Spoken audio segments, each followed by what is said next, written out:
want to go sit outside They're in just the so cold. awesome. I see you Hey, your there all boss the time didn't at the get me a The high footrest school yet. games.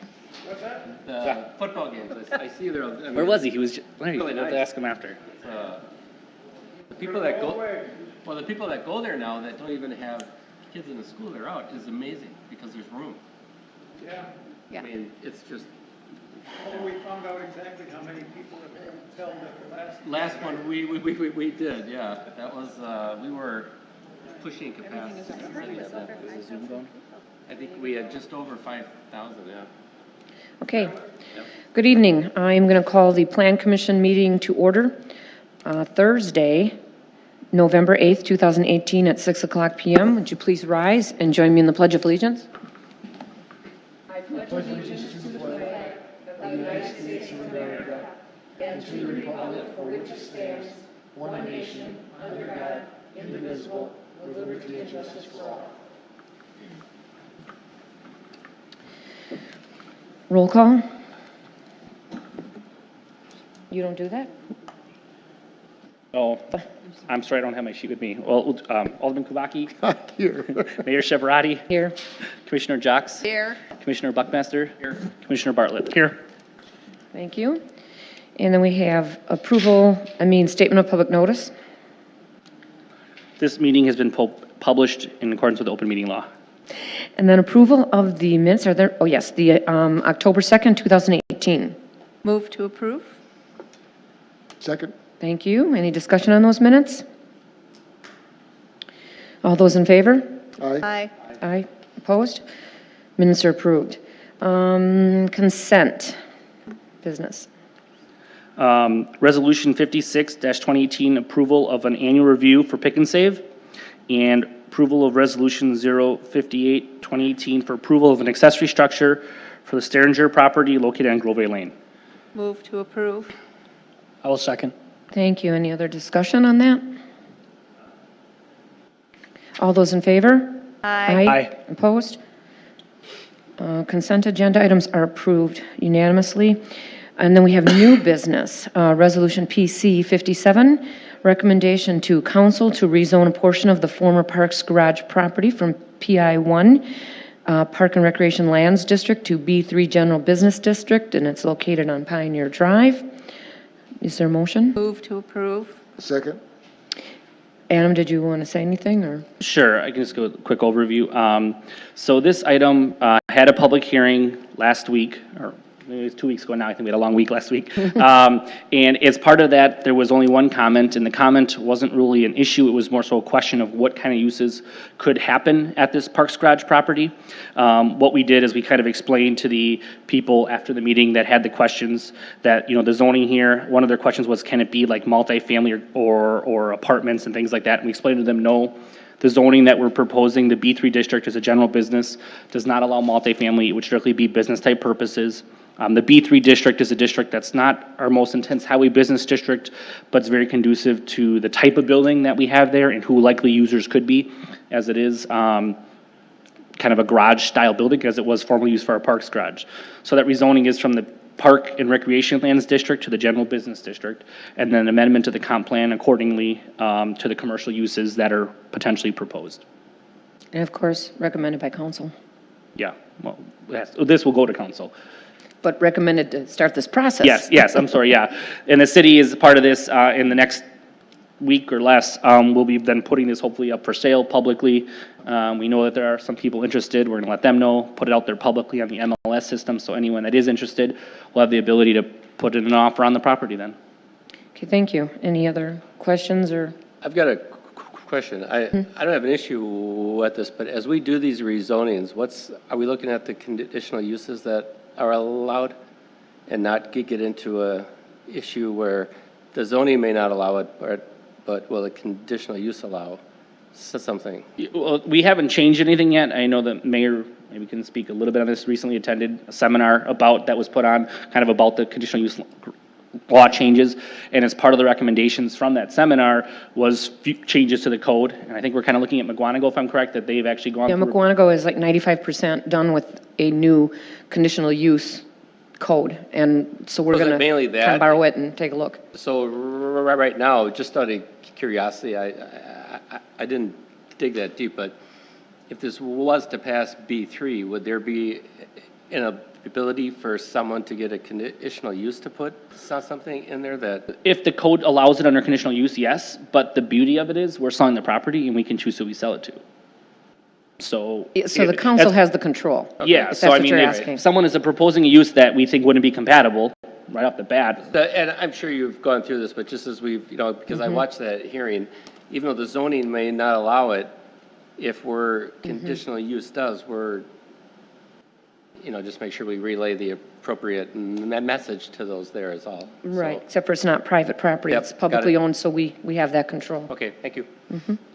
Any other discussion? All those in favor? Aye. Aye. Opposed? It's approved. And then we have Resolution 59, approval of a building site and operation plan amendment for Heritage Muskego MSP located on Janesville Road. Is there a motion? Move to approve. Second. Okay, thank you. And Adam? thank you, Mayor.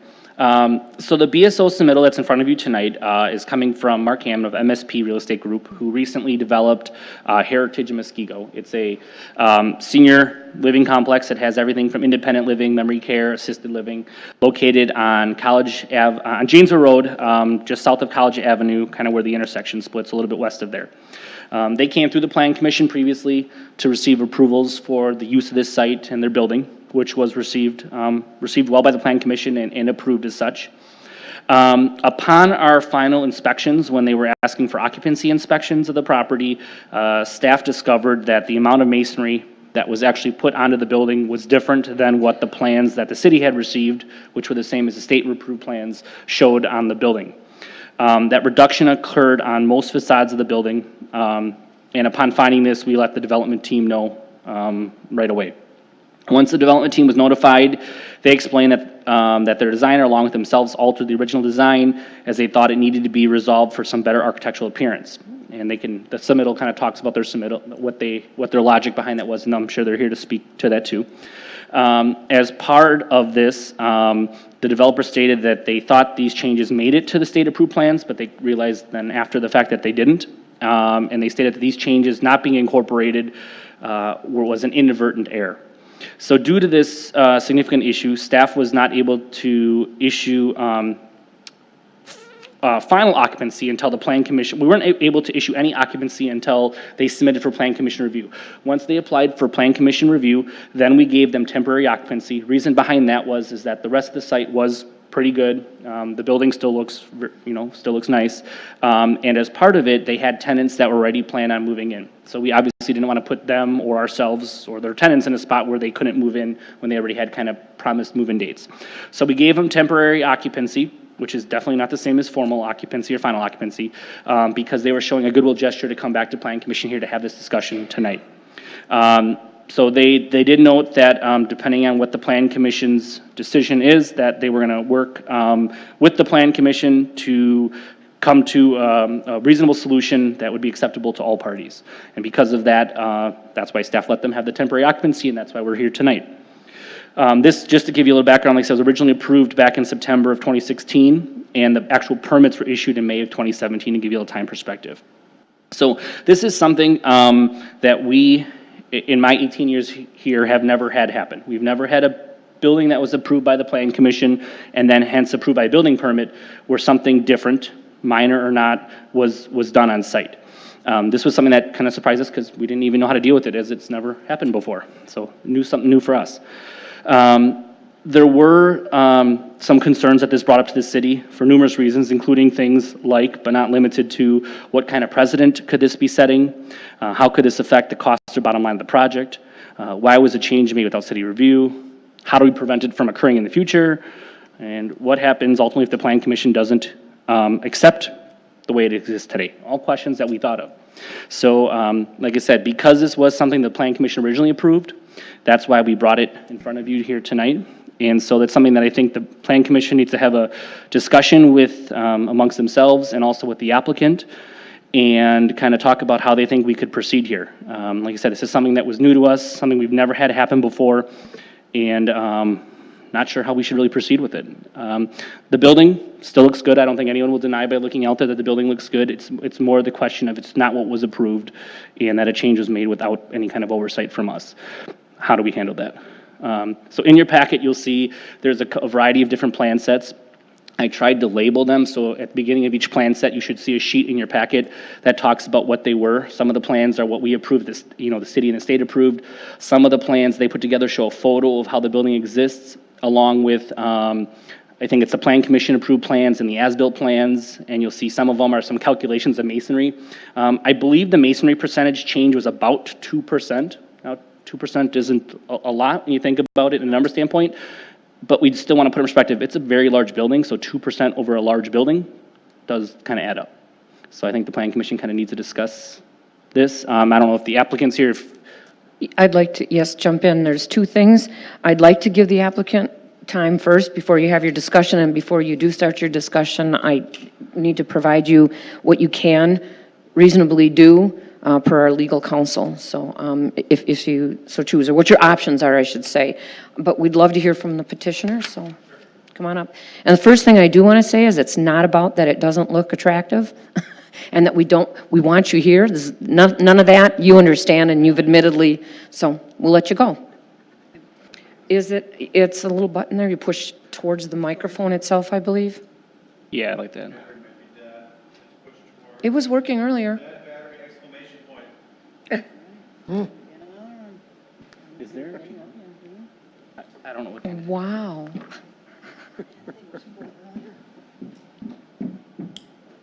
Just talk loud. Shout. I think we can all hear you, right? Can everybody hear him when he speaks? Does it have to be recorded for the?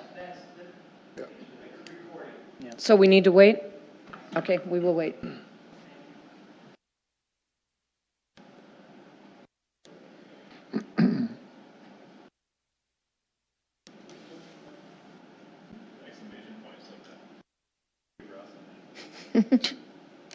It was just working earlier.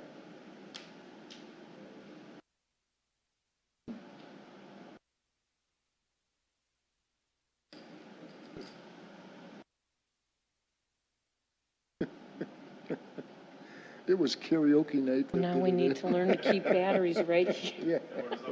Yeah, I think so, yeah. It wasn't me, I promise.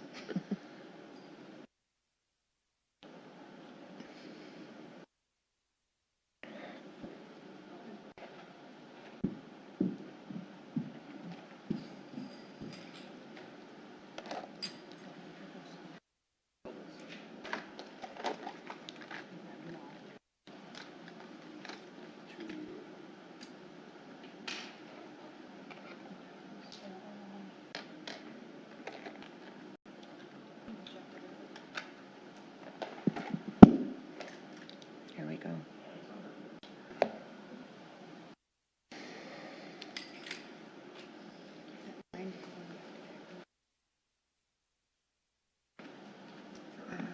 There.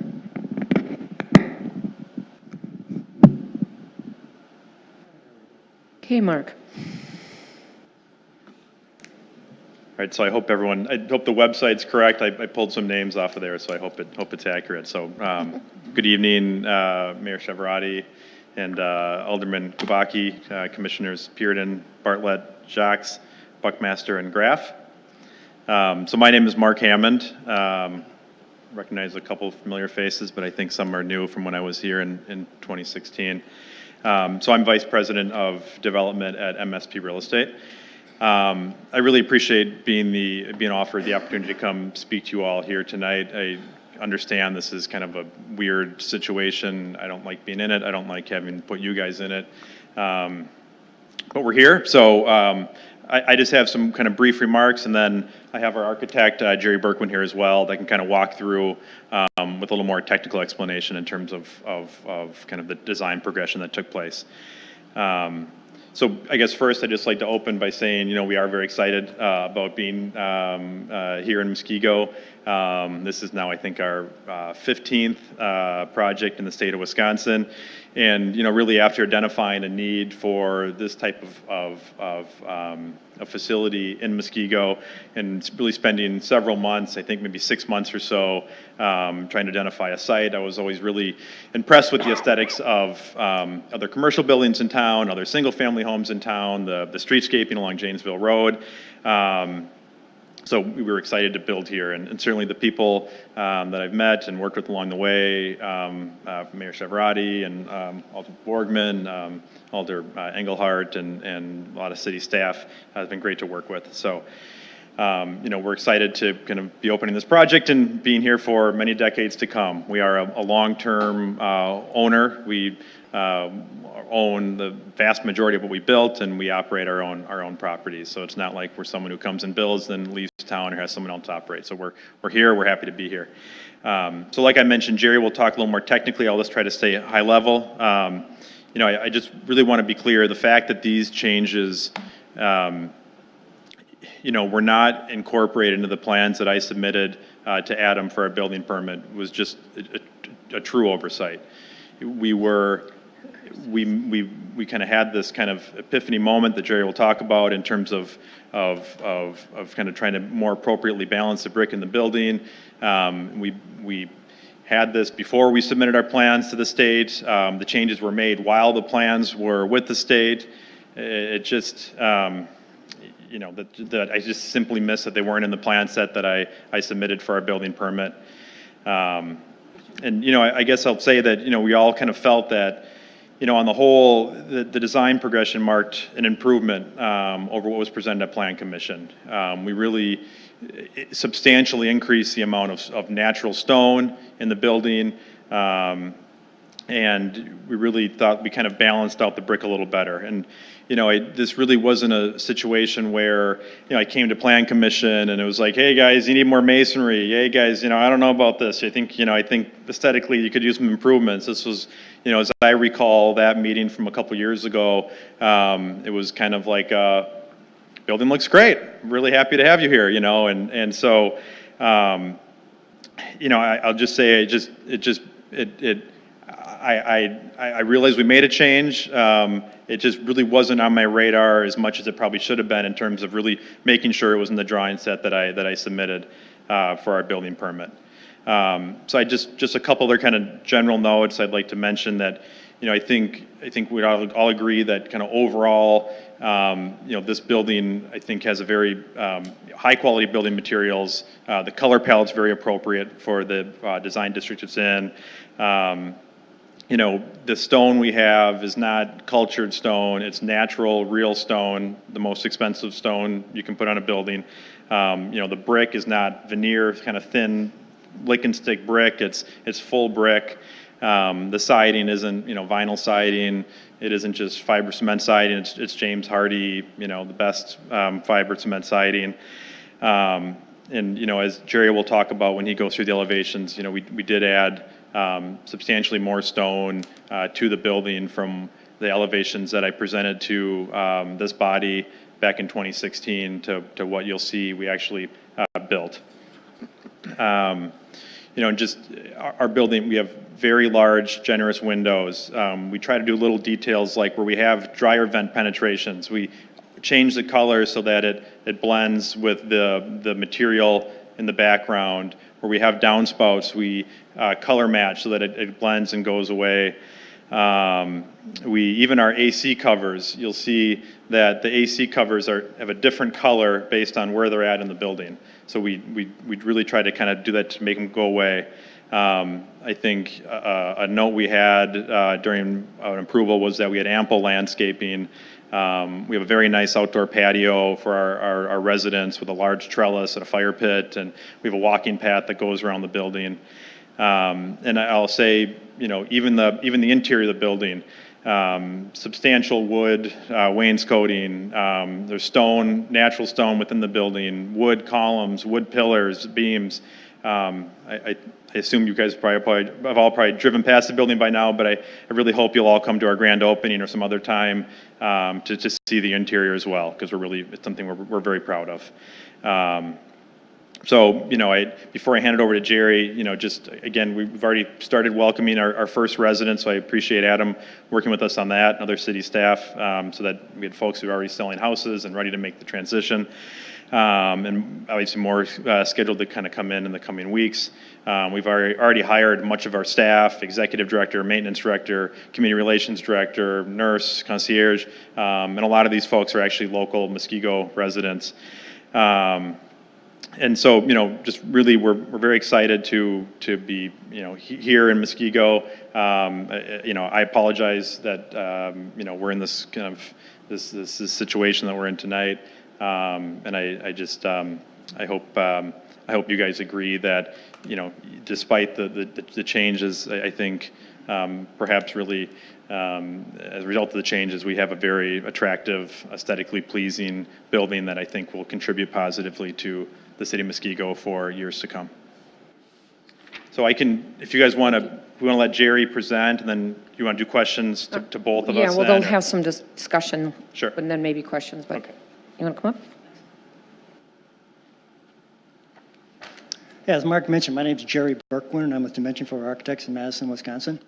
The one thing he didn't mention is Milo Pinkerton is the owner and founder of the firm, and he is an architect as well as a developer, so he's kind of has strong opinions on stuff. So as projects goes along, if it looks like he can make it better and we get a better project, he's always like, well, let's get this revised, let's change it, let's do something to improve the appearance of the building. The drawing you have up on the screen is probably a good one to start with, and that's the view from Janesville. And what we're looking on that actually is that front elevation. And what happened is when we went from the bottom drawing, which was actually the original one, which you approved, and then the middle drawing is actually the drawing, and then which we revised to, and the top one is actually the as-built one that was done on the building. As we got through the final stormwater calculations, it ended up that we actually ended up pulling down the grade on the building.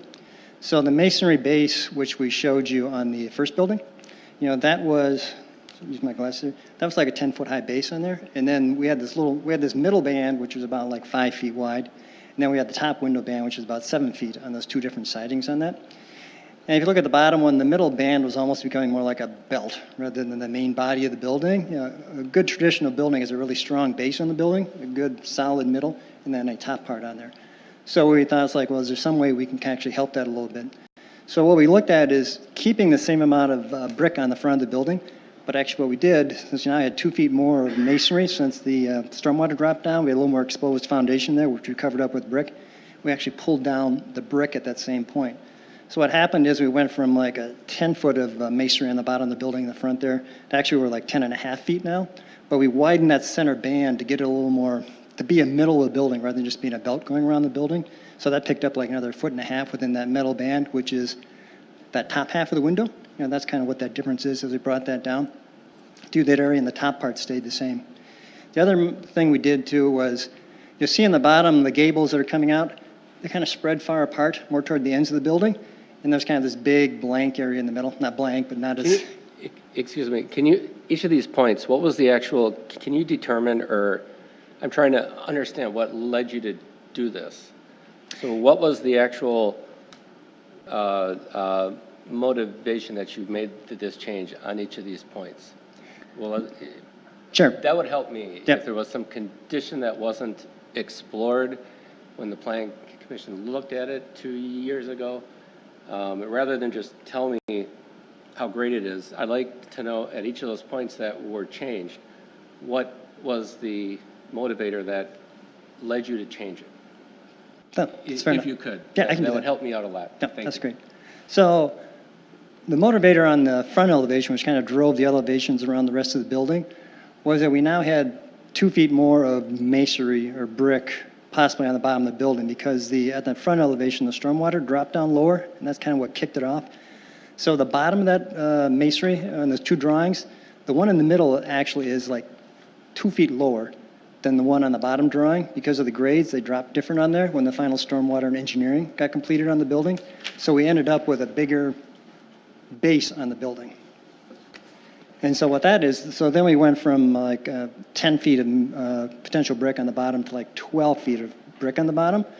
And that middle band then, which was still only like 5 feet, which to be quite honest, seemed kind of skinny for a building this size. Usually want a good solid base on the building, even like a bigger middle, and then a top on the building in a traditional form in that. So what was driving this one was we were ending up with proportions which are even getting a little different than they were before. And I think it might help to address your question more specifically. You know, we kind of build the same building in a sense over and over again. And so if you look at, should I carry this with? You can pop it So out. can you can pop kind it of out. see from? Yeah, it'll pop out of there. Okay. So Jerry, you can probably do this better than I can, but this is a building we built in Delafield. And so, you know, when we do, every time we kind of do the same building, we try to make little tweaks, but we really kind of start with the same building. And so if you look at this building in Delafield, this is the primary street elevation.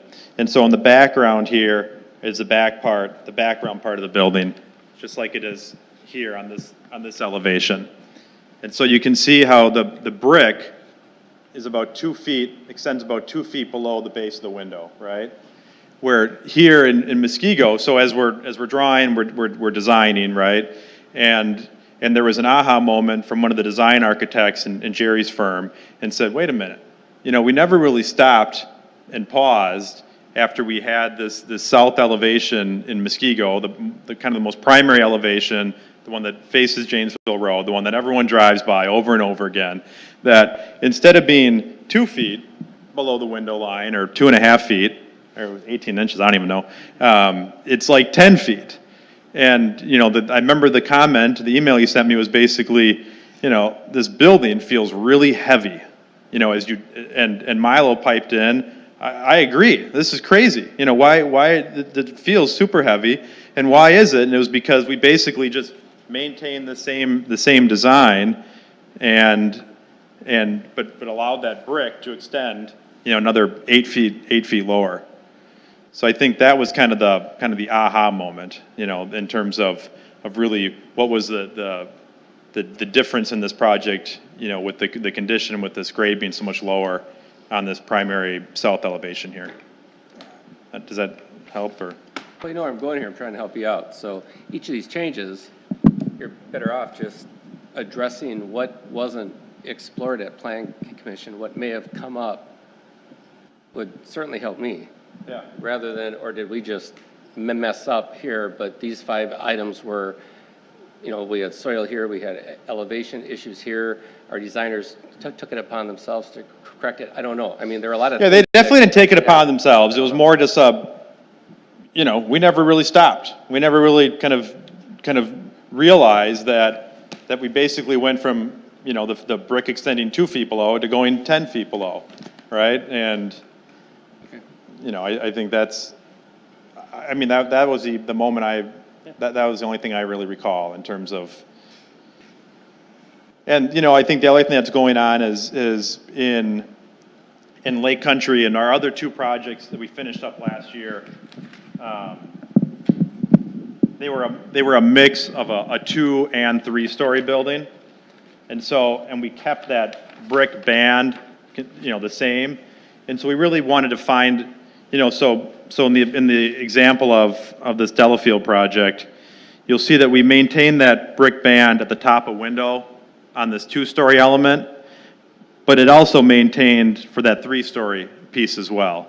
So you kind of had to try to get this balance. You don't want to be, you know, as you move around the building, have the brick at the half point of the window, and then say you get over to the 3-story portion, and then bring that brick ledge up higher. And so I think, you know, I think another relevant, this was a building that we built just before the Delafield project. So this is in Port Washington. So this building is 2 stories all around, and this building actually the brick is right at that kind of half point on the window. So you know, I think, you know, you kind of move fast when you're doing these drawings. You're focused on a lot of different things, and you know, sometimes you make changes late in the game. And, I think here, I think the mistake was just not getting it back in front of, at least in front of Adam or in front of you all to kind of let you know. Okay, you complete for now? Yeah, I don't know if Okay. it's helpful. Do you want to go through? If I could, if I could jump in so that so they can know what they can discuss and not discuss? Yeah, I mean, I guess Okay. I would just like to if we can just go to the next slide, the next image down. I think it's the primary elevation. Is that the right one? Yeah, so that's one, just to note. You'll note that we actually added another projected bay with the natural stone base. So you'll see on the bottom elevation, which was what was originally approved by Plan Commission, there's only one of the projected stone bays. And then when we actually built, there were two. And then if we go to the next one, Adam. When you say projected bay, Am I using the right term? Like a kind of bump out? okay. Can you go back to that image, Adam, just real briefly, or?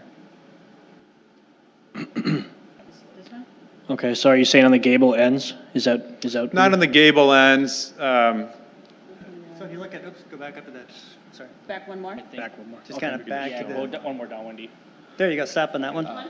So if you look at the bottom drawing there, you'll see on the bottom drawing to the right there, yeah, there wasn't any actually stone on that one. You see that? Go down two. Oh, you guys are on a different one than what I'm looking at, or, oops. Go down one more. So this was the one they were talking about. So I think they were just saying, there's Oh. one stone feature here, here's two. The one to the right, correct? Right, correct, yeah. Yeah. This building plan was similar to this, but Okay. Got it. When you were talking, it wasn't matching the Oh, drawing. okay, Sorry. sorry. That's us, Okay. yeah, we're on. Yeah, and then sorry. I think. Thank you. We can just show one more and then we'll be done here. I think just one more down, just the main elevation, Adam. no, I couldn't follow you. Sorry, give me a second. The computer's kind of slow. Give me a second. Oh. This one or one? The first We'll one? go one more. This one here? Yeah. Yeah, just to, and here, just the point is that, when we widened that main front entry, and actually, I think in the rendering that was at Plan Commission, it was not only narrower, but it was also stone at the base, and I think brick on top. And, so just that the entry is wider, and that's all the natural stone. Okay. Thank you very much. Now, before I open up to discussion, and you'll all have your opportunity, I just want to, two things. I'll give it, first of all, what they submitted that you approved was attractive, and I think it could even be argued this is more attractive, the changes they've made. So that's really not the issue unless, of course, you have an issue with the new submittal. That would be a whole nother topic, but the topic that the city attorney wants me to remind you of is that there's a process here for Plan Commission, and you set a precedent if there isn't any consequence whatsoever, because just because you like this one is subjective, and if this happens again with a future developer, that becomes subjective, and that doesn't hold up. So you would have a hard time. So with that said, the only thing that is legally possible at this time is our daily $200 fine per ordinance. And it could go back, Adam and I spoke with the city attorney, as far as when we noticed the brick was up, but Adam has chosen to not go that far back and officially look at a date, for your discussion, of course, when the permit was. Am I correct? Or your inspection? Yeah, so the one of the things that our attorney brought up was there's a code section that talks about penalties when someone doesn't follow Right. approval. And So we're just telling you what you can and cannot do. So, and I don't remember what that total is, if you Well, went with it. from the day our inspection, even though the brick was up much earlier than that, if we picked a day, our attorney suggested the inspection date, till today's date, it was 56 days, and it's up to $200 per day, which would give you about $11,200. So that was just one thing the attorney wanted us to share. Okay, and then another thing that you have the purview over is to, and it'll make people squeal, but revoke the temporary occupancy, which is what everything is tied to. So anyhow, he just wanted me to communicate that to you because his bigger concern is the precedent set. Because if you do something that's what he considers subjective tonight, that's your precedent going forward, and you'll never be able to do anything going forward as well. And I So think it's unfortunate. We wish it didn't happen. We don't like to be in this position. It's beautiful, but it's the position we're in, so it's up to your discussion now, unless you don't think it's beautiful. I guess just the first thing I want to kind of get out on the table a little bit. So at the end of the day, if I'm reading this correctly, by their calculation, they are still meeting the ordinance. They're still meeting the The ordinance gives it's not the ordinance, the design guides give a recommendation. design guide. Okay. Yeah, and they did meet it, and per their calculations, they're saying they still meet it, and I, no reason to not to trust their calculations. We don't run the numbers ourselves, but if the architects provide us the numbers, we don't question that. You know, I trust their numbers. It does look so- like a lot know, was spent putting the numbers together. Yeah, no, they did. They did as a an good job architect, breaking it down. yeah. Yeah. Okay. All right. And it makes sense to me, anytime this comes up in any community, when you build something that doesn't follow what you had approved, this is potentially what can happen. So I applaud the staff for actually raising it and bringing it up, you know, because that's the first step that has to happen. I've seen in communities where it hasn't happened and the public has, you know, found this. So I can think of a particular one in Waukesha recently, and that being a pretty serious issue. So, for that, I applaud you. I think architecturally the building's great, and I guess in regard to precedence itself, we're not really setting. What I'm a little bit confused about is, are we really setting a precedent if they meet the design guidelines? They have built something that didn't meet code, but they came back, they've been forced to come back. Now, are we really setting precedent here? That, I guess, would be what I'm Well, questioning. Adam, if you, Well, I think the attorney's concern, our attorney, was the idea of, and like I said, I don't think there's a question of was this inadvertent or not, but let's say someone else comes back, and whether they say it's inadvertent or not, so putting ourselves in a different future project, and things spread like wildfire, so I guarantee every developer in Muskego will know about this tomorrow, just because it seems like that's always our luck. I don't know how, but that happens. Well, yeah. And so either way, what I think the city's attorney, the exact scenario he's mentioned the mayor and I was, what if someone comes in, asks for a certain, and I hate to say bait and switch, because I don't think that was the case here. We've actually had a lot of that with other developers lately, a lot of promise you this, but give you this. I'm not saying that's the case here, but that's the worry, is what if someone's architecture maybe wasn't as good, and then they come back and propose one thing and build something that's less, and and they then just still say, meet oops. the you know, what design happens? guides, but you're not happy with it, now it becomes subjective. Yes. That's what Okay. his All concern right. is. Yeah, I'm that was the 100% analogy clear. he used with us. I'm 100% Jimmy, clear. in your experience with other cities, how have they resolved these issues? Well, it is unusual that it gets to this point. I can say, I mean, and there are communities where you know going in, I'm just speaking professionally, you know going in that you have to be more careful. There are communities that are way more loose. And I guess as a professional, I kind of know that going into it, to be honest with you. So, but from my standpoint, I mean,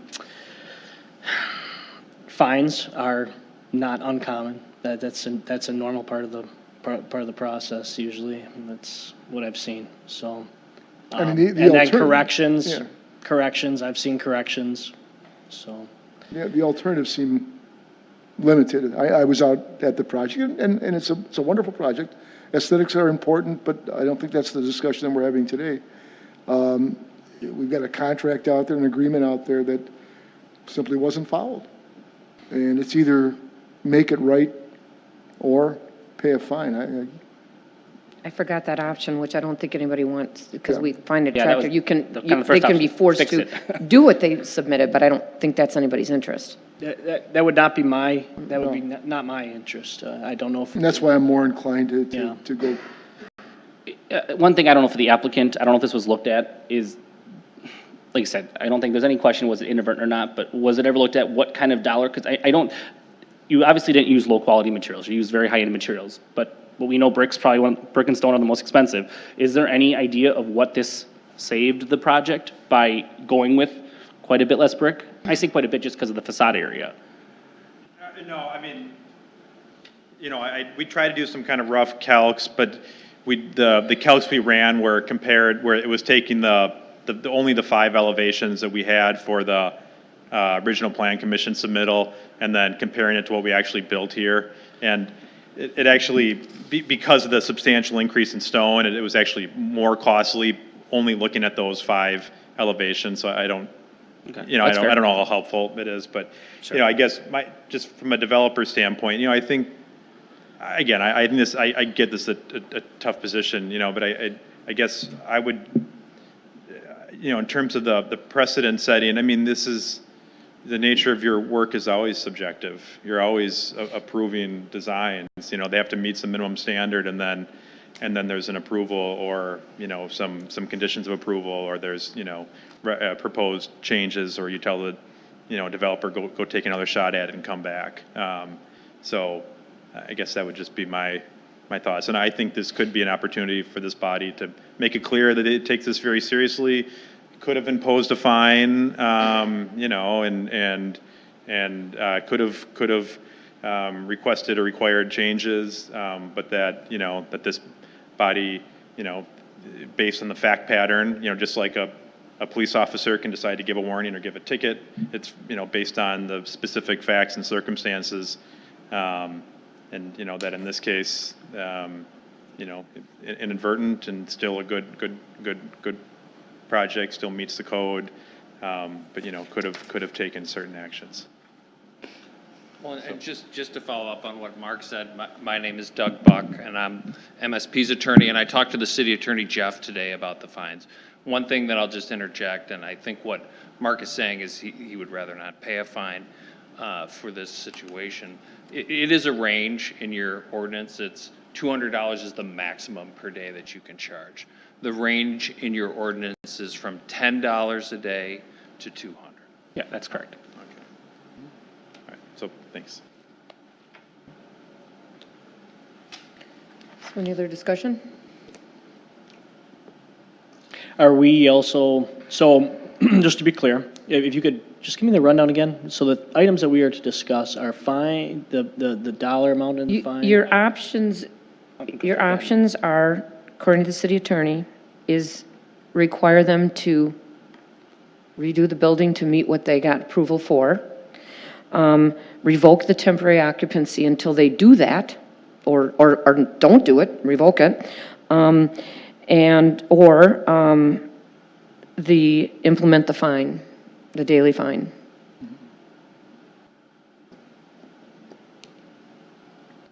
And that would go, the fine would be based on approving tonight what they've brought forward?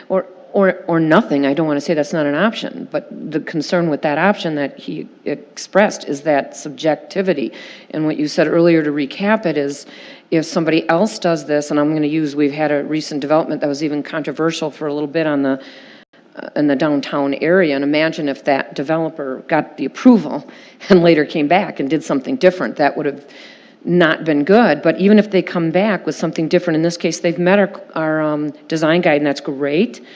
And if another one going, and you like it, we all like it, but if the next one does that, meets the design guide, but we don't care for it, the public doesn't care for it, now it's subjective, and you're in a situation, you really can't deny it, is what he's saying. The attorney also said that, yeah, if the plan commission chooses a fine, they have sole discretion over determining what that amount was. Yes. He just wanted me to provide what the max is, because if he were to go to court, Correct. for like zoning violations in court, we typically do the max, which I think for most zoning violations, when it's like a junk in the yard or something, they do $100 per day. Is kind of I won't call it precedent, but it's kind of been a typical for small residential things. In this suggestion, he was the one saying, yeah, what the range is from 10 to 200, but he was recommending we calculate the max. That was not saying that what the plan commission had to do, he just wanted us to provide you what that number was. So Go forward. on a case-by-case, basis, I guess we do evaluate items that come before us, no different than any other body. Does this developer have a documented history of this happening before in our city? This is the first development we worked with Okay. them in Muskego. I mean, just to get this going, it ended up in our favor, as far as I'm concerned. Had it not, it'd be another subjective argument. I look at, was there any former past indiscretion by this developer? I think there's got to be something, so we don't get out of the, not setting a precedent. No one likes to sit here, pass a resolution, and then not have it enforced. But I would be willing to just get things going, say $50 fine based on all that per day, and boom. I'd like to see more teeth. And the reason I would is that we strike these agreements many, many times with many, many developers. And as Adam said, this is the first time this happened. And this isn't the first project that MSP has done. I mean, it's a significant change, and a very significant change, and a change that could be viewed as, from other developers as, well, they just brush this one off. Let's do the same thing. I'd rather see us take a look at the maximum.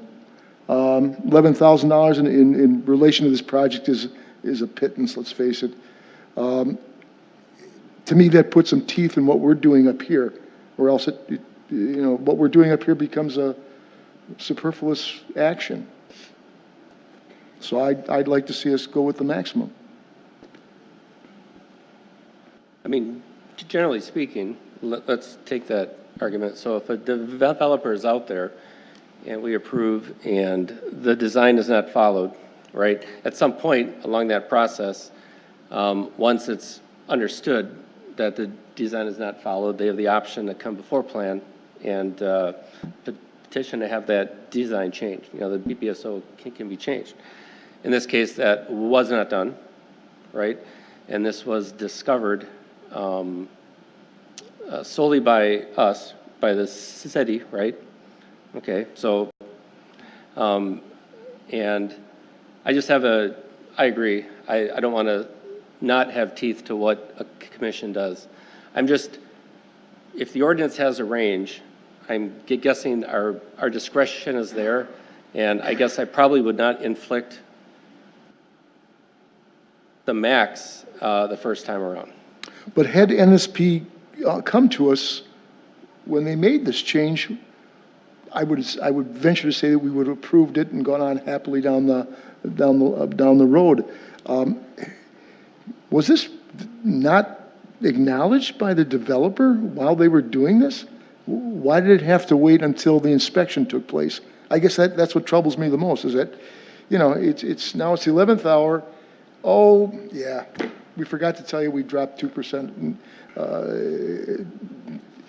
To me, it's significant enough to impose, in this case, if you compare it to the size of this project, a fairly meaningless amount of money.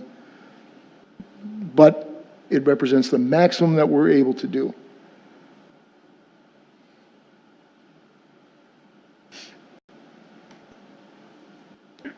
Well, I can definitely, being an architect myself and a principal of a firm, and understand how the speed of these developments come together, and obviously even doing senior care,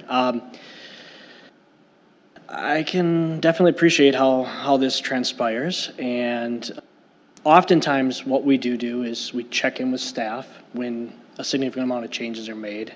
Clearly that didn't happen in this process. That's unfortunate. I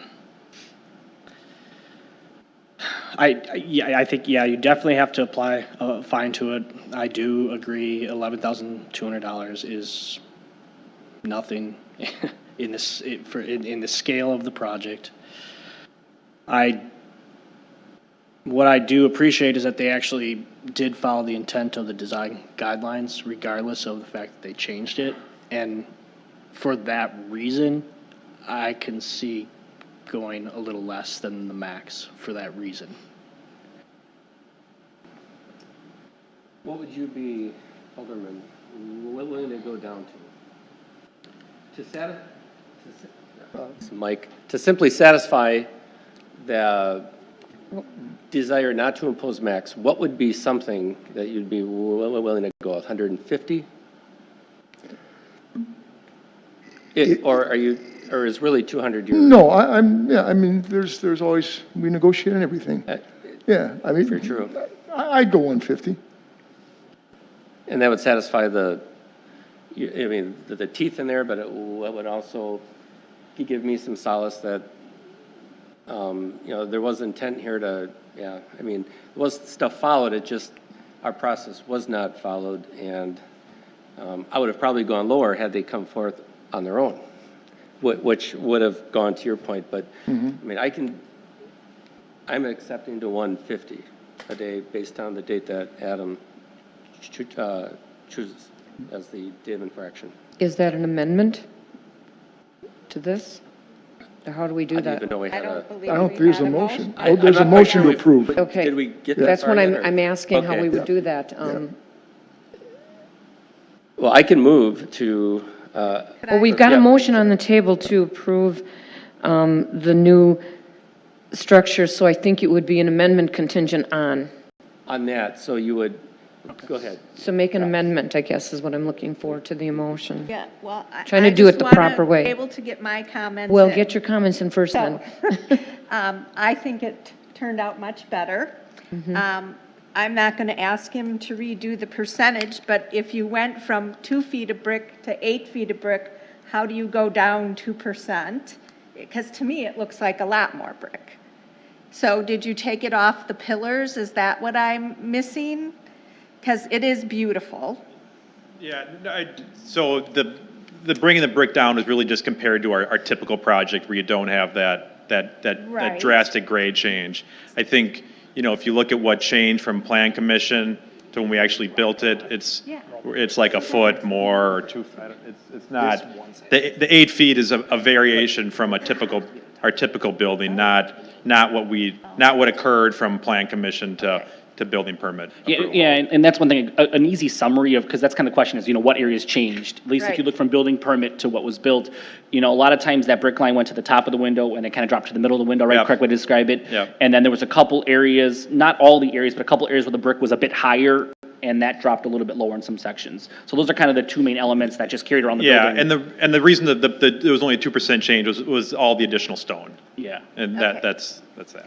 Okay, so with that being said, I like the extra bump out. I think that did a huge improvement to the one side of the building that I saw. And then my question is if we impose this fine, where does that money go and what does it get used for? That's a huge fine. Mayor, I have no idea. I have no idea. That's something we have to ask our finance director, what it can legally be done with it. I don't know. Because this is a first for us. Okay. Well, seeing that I'm the person I am and it's this time of year, I'm going to say we go with the $150 fine. Half of it goes to the city and the other half goes to the Muskego Food Pantry. I don't know if we No, can do you that. cannot do that. You can't, you cannot do. No, Okay. no. That I know you can't, you just, it's a fine. And And I'm here and I'm going to lower it to the $50 a day. Because I just think that fine is huge for an honest mistake. And which one of us is not human and hasn't made a mistake in our job? And we got something better than was presented to us. I know you want to set a precedence, so let's go small. It's going to be on a case by case anyway. It's the first time this developer's built here. I really don't believe there was malice. I mean, we've all seen an apology letter. You're here, you're willing to talk to us. is that your amendment? My amendment is for $50 day fine by 56 days. Is there a second to that? I'll second. Any discussion on that? I think that's way too small. That's just my opinion. Well, we can vote. Is there any other discussion?